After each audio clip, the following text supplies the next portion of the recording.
एकेकाळी साहेब आपल्याबरोबर सोबत असणारे छगन भुजबळ यांना पश्चाताप होतोय असं देखील चित्र आहे. परतीचे संकेत त्यांची यायची दिसत आहेत. आम्हाला काही माहिती नाही. ते म्हणतायत मी राष्ट्रवादी सोबत आहे पण दादांसोबत नाही. या विधानाचा अर्थ काय घ्यायचा नेमकं? सांगता येत नाही. त्यांच्या पार्श्वभूमी काय ते असं का म्हणतात. माझी त्यांची काय वर्षा 6 महिन्यात भेट नाही, त्यामुळे मला माहिती नाही. काही संपर्क त्यांच्याकडनं नाही. सर या निमित्ताने राज्यामध्ये ओबीसीचं खूप मोठं अनरेस्ट आहे.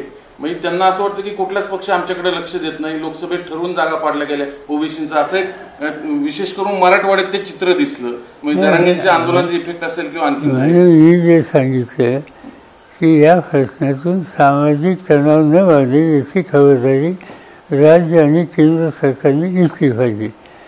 आणि ते करायचं असेल तर केंद्र सरकारने या दोन्ही बाजूच्या प्रश्नात लक्ष घातलं पाहिजे आणि याला सोल्युशन लवकरात लवकर दिलं पाहिजे.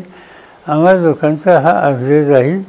दिल्लीमध्ये पार्लमेंटमध्ये सुद्धा या संबंधीची भूमिका यापूर्वी मांडली होती, सुप्रियाने मांडली होती. यावेळी सुद्धा आम्ही बाकीच्या विरोधी पक्षाच्या लोकांशी बोलू आणि एक सामूहिक काही भूमिका त्या ठिकाणी मांडता येण्याची तर त्याची आम्ही काळजी घेऊ. साहेब आम्ही ग्रामीण भागात बारामती याच्यात फिरतो, परंतु आता युवक वर्ग मोठ्या प्रमाणात दिसतोय आणि ते म्हणतायत वेळ तीच पण दादा नावा. युगेंद्र दादांची ते मागणी करते. असं हे काही निर्णय इथे घ्यायचे निर्णय तर पक्षाचे निर्णय पक्षाची बैठक घ्यायला लागते. आम्ही अजून विधानसभेच्या निवडणुकीच्यासाठी जी काही उमेदवार म्हणून जी तयारी असते ती केली नाही. आता आमची निवडणूक लढवण्याची तयारी त्या कामात आम्ही आता लक्ष घातलेलं. बाकीचे प्रश्न नंतर.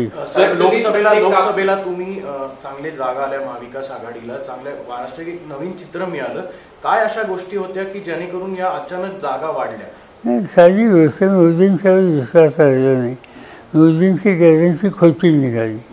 सरळ हे असं कारण आहे. ज्या काही त्यांनी आश्वासनं दिली होती ती गेल्या 15 वर्षात पाळली नाहीत. या निष्कर्षाची लोक आले आणि लोकांना बदल हवा आहे.